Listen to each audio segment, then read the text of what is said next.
So the Lord is speaking through Jeremiah here. So he declares in verse 13, he says, what thing shall I take to witness for thee? He says, and what thing shall I liken to thee, O daughter of Jerusalem? What thing shall I liken to thee, O daughter of Jerusalem? What shall I equal to thee, that I may comfort thee, O virgin daughter of Zion? Listen at this. For thy breach is great like the sea. Who can heal thee? For thy breach is great like the sea. Who can heal thee? So we see that God is speaking to Jerusalem through Jeremiah. It's a weeping, it's a woeing. And how many know and believe that sometimes God gets sorrowful? Do y'all believe just like God gets angry, God gets sorrowful? How? And right here, church, God, through Jeremiah is weeping for the Jerusalem and the people of God. And really, church, God is sorrowful over the condition of his people. And he says through Jeremiah, he said, what thing shall I liken to thee? What example should I give? What can I liken you to, that I may comfort you? Which lets us know that Jerusalem is discomforted. And he's letting them know you need to be comforted. But the reason that they are discomforted, it tells us at the end, it says, for thy breach is great like the sea. Who can heal thee? In other words, God is saying there's a breach between me and my people. This is why they are discomforted, because there is a breach. Now, if you don't know what a breach is a breaking. Or you can say, yes, a gap. Or you can say an opening. So what the Lord is saying here is, what shall I liken thee unto thee? You need to be confident. You are discomforted. And the reason you are discomforted, because there's a breach, there's a gap, there's an opening, there's a break. Church, this breach pertains to their relationship with God. Now I want y'all to hear me real good today. Their breach pertains to their relationship with God. What are you saying? God said there is a breach in the relationship between me and my people. He said there's a gap. He said there's an opening. And Sister Glenda, he said that opening is just as wide as the sea. Now, y'all need to hear the Spirit of God today, because whatever we do today, we don't need to leave out of here. Some of you, until you make sure you have patched up any holes, any gaps, any openings in your life when it concerns your relationship with the Lord. Amen, somebody. So this breach is a breaking, it's a gap, it's an opening. It pertains to their relationship with God. So when God addresses Jerusalem, what he's saying is there's a breach in the contract. There's a gap in the relationship. What he's really saying is you have breached the contract. You have not held up your end of the contract. Now, a lot of people think, well, it's all God and I don't have to do nothing. Let me tell y'all something. A contract is an agreement between two people. A contract is never one-sided. A contract, church, is never one-sided. Some of you just want God to do everything, but I can see it right now. God is sitting up there saying, what have you done for me lately? What have you done? Man, I tell you, we live in a time, and this started back years ago. How many remember that trend that started years ago, and we called it Name It? Go ahead and finish it, somebody. How many remember that trend? And I call it a trend. Name it and claim it. Well, the problem with that is everybody wanted God to do everything, but you rarely found people that want to do anything for God. People want something for nothing. That started years ago in his name it and claim it. Lord, I name it and I claim it, and you're going to do it for me. Well, we're going to get a scripture, y'all, that's going to let us know it's not that simple. Now, y'all know I'm old-fashioned. I'm going to preach the truth, but let me tell y'all something. Name it and claim it, it's not that simple. What you got a lot of people doing, they're not stirred up for God. They're not charged up. They don't have a prayer life. They don't worship. They don't pray. They don't seek the face of God, but they want God to do everything that he can for them. Let me tell y'all something. A contract is two-sided. A contract is between two different parties. And the Lord is telling Jerusalem there's a breach in the gap in the relationship. What he's really saying is, you broke your end of the bargain. Let me tell y'all something. You don't ever have to worry about whether you can trust God or not. God is going to always hold up his end of the contract. How many know God's going to do what he said he's going to do? How many believe God is faithful? God, amen, he is trustworthy. How many believe God, he's going to do exactly what he said he's going to do? God is not a man that he should lie. Neither is he the son of man that he should repent. How many know if he spoke it, he'll do it? How many believe if he's I don't care if it takes 30 years. If God spoke it, how many know God will do it? We know God will do it. We know we can trust God. Amen. But how many can think about this morning? Can God trust you? Can you be dependable? Hallelujah. Can you be trustworthy? Hallelujah. When you do what God tells you to do. Amen. God is dependable. He's consistent. He's trustworthy. He's faithful. You don't have to worry about whether God loves you or not, do you? You don't have to worry about it, amen. You know he's got the power to come through for you. If you're sick, he can heal you. If you're sad, he can make you happy. Come on, somebody. If you need a miracle, he'll give you a miracle. God comes through on his promises. Amen. If you tell him, he holds up his end of the bargain. So when God says there's a breach in the relationship, he said there's a gap, there's an opening. Guess what, y'all? It's not God. It's not God. It's not God. It's not God's fault. God has moved away from us. Sometimes we move away from him, but it is not God's fault. God is steady. He's steadfast. He's faithful. If you stay with him, he'll stay with you. That's Bible. That's scripture. The Bible said, I am with them.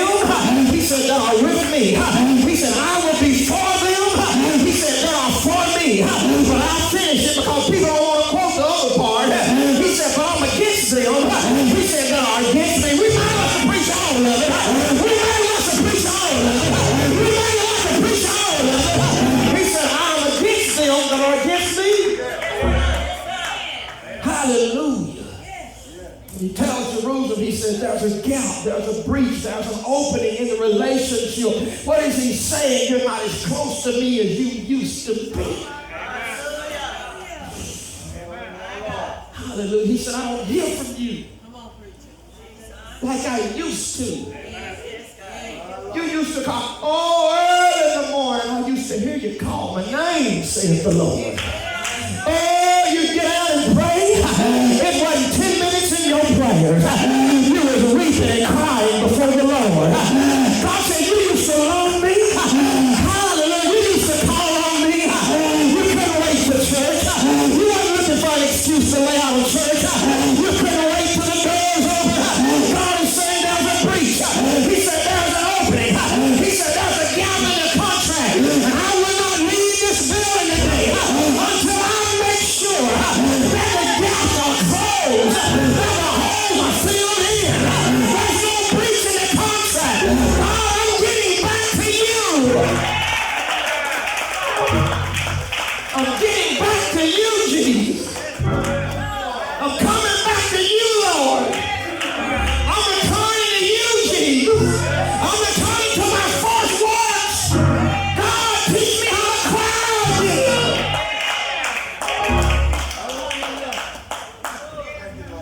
He said there's a breach in the relationship, there's a gap. What he's saying, the contract has been broken. So it ain't just about coming to church. You got to have a daily relationship with God. We need to be so close to God that the devil can't get in. The devil can't come in because I'm too close to God. There ain't enough room. There ain't enough room. Hallelujah, for the devil to get in. Come on. That name and claiming spirit got a hold of the church. And everybody was running around naming and claiming, but what nobody wanted to be dedicated and disciplined and devoted and faithful and committed. God ain't sitting around trying to give you something free. Come on, somebody, so you can keep building up your faith. God ain't trying, amen, to give you no bigger house just so you can be prideful and arrogant. God wants you to be close with him. He wants that gap to be closed. He wants a hole filled in your life. He wants that breach to be closed up. Hallelujah, Jesus. Jesus said, what profit of a man? He said, if he gains the whole world, but he dies and he loses his soul. I don't care how nice a car you got. I don't care how big your house is. What's your relationship? What's the status of your relationship?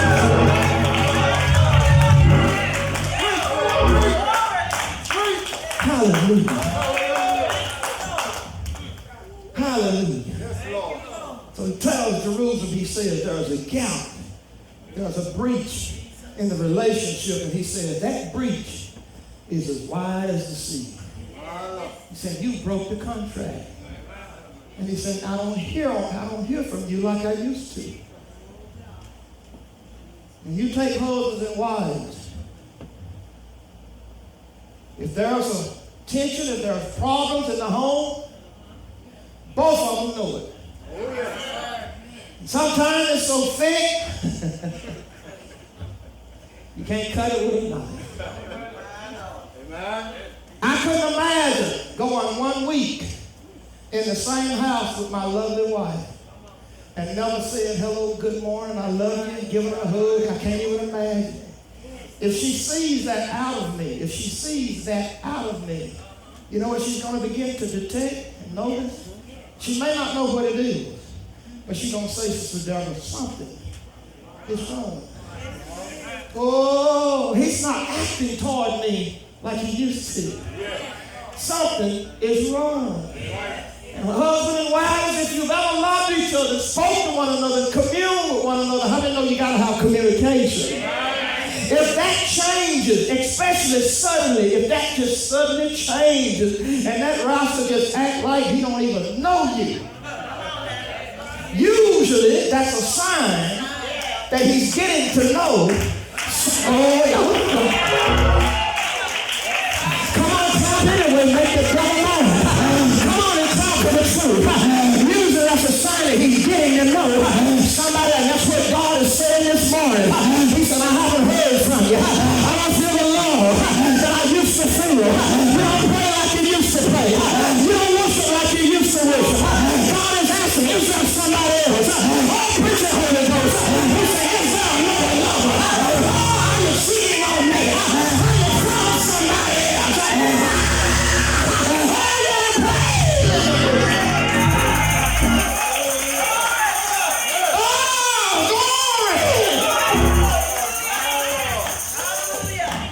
Where you at?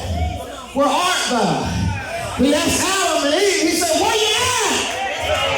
I hear the Lord this morning, he said, where you at? Where some of you at?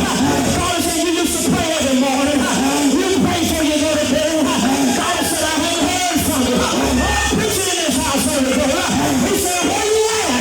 He said, there's a preaching in the house. There's a gap. There's an opening in the contract.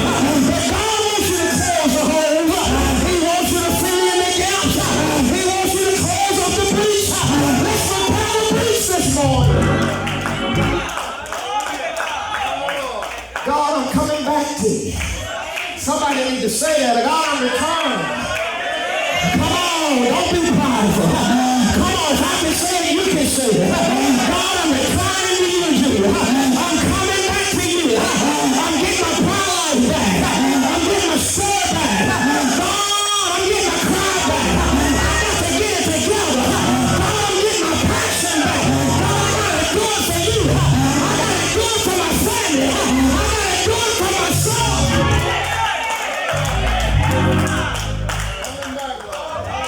I'm coming back to you. Hallelujah. I want to feel you like I used to feel you. First got saved, it didn't matter if the whole church was sitting down. You get up and you raise your hand, you cry, you lift up the name of Jesus. It didn't matter if the Holy Ghost told you to run. We didn't care who looked at you. We didn't care about them religious spirits. Talking about you ought to sit down.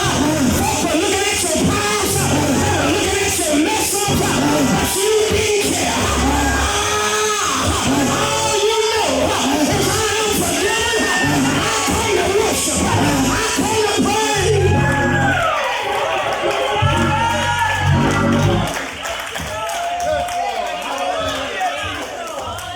You wasn't ashamed of it when you first got saved. Why be ashamed of it now? You wasn't ashamed of it when you didn't know nothing.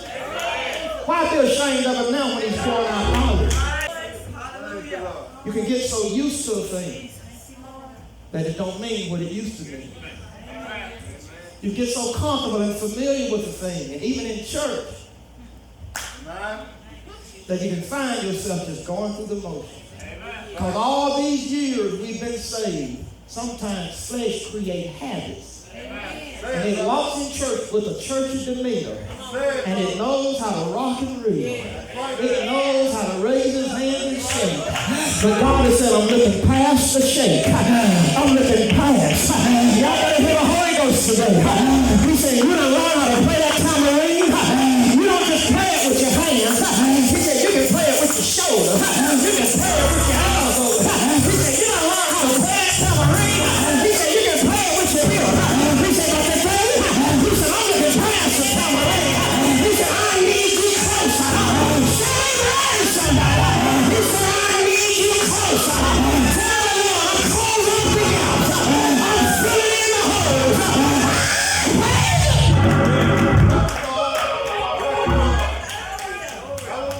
Thank you, Jesus. He said, I want you to close up the gaps. There's a breach. There's an opening in the relationship. He said, I'm looking past the tambourine. And I need you to be close. I first got saved, I said, Lord, I don't care if I just have to sit in the back and not do nothing. I wasn't preaching at that time. I said, as long as I'm close to you, that's what matters. More than anything else. And we got folk running around talking about, I need a church where I can play a guitar. What I need first is a church. All y'all ain't hear it. What I need first is a church that's going to preach me the truth and get me established. I can play a guitar later. I can be a drum later.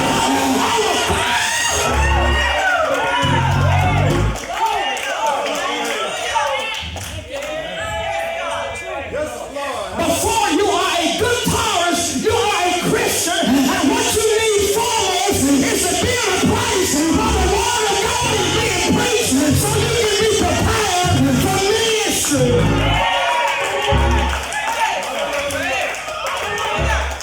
Tell your neighbor, I'm a Christian first. And I'm not trying to offend nobody, but what you got people jumping from church to church to church that needs to be under leadership. Needs to get somewhere and be still and let the Lord raise you up.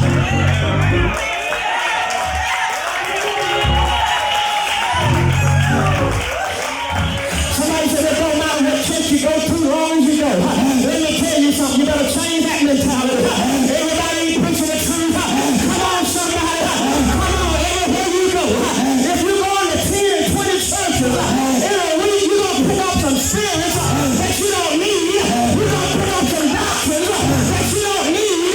You're going to pick up some lies that you don't need. Y'all know something more important than our gifts and our talents. Do y'all believe this morning? Anybody believe this? Come on, somebody. Anybody believe this? There's something more important. Because let me tell you something. I can be in a church, playing the organ, using my gifts, and ain't getting no word. Ain't getting no good doctrine. Ain't getting no good teaching. And you know what? I'm gonna dry up. I'm gonna dry up. Because anything that don't grow, it dies. Tell your neighbor, if it ain't growing, it's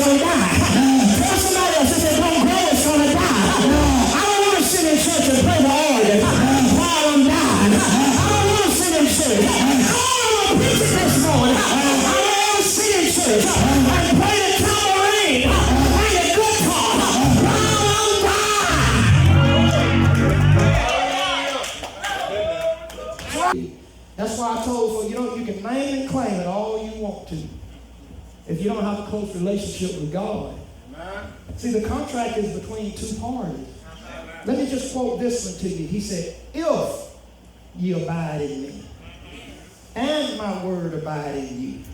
He said, then, somebody say then. Then you can ask what you will. Amen. And it shall be done unto you. He told Israel, he said, I set before you this day a blessing and a curse. He said, a blessing if you obey. And he said, a curse if you disobey. So what determines whether I'm going to be cursed or blessed depends on if I hold up my end of the contract. Come on, let's give God praise. Come on, let's praise Him.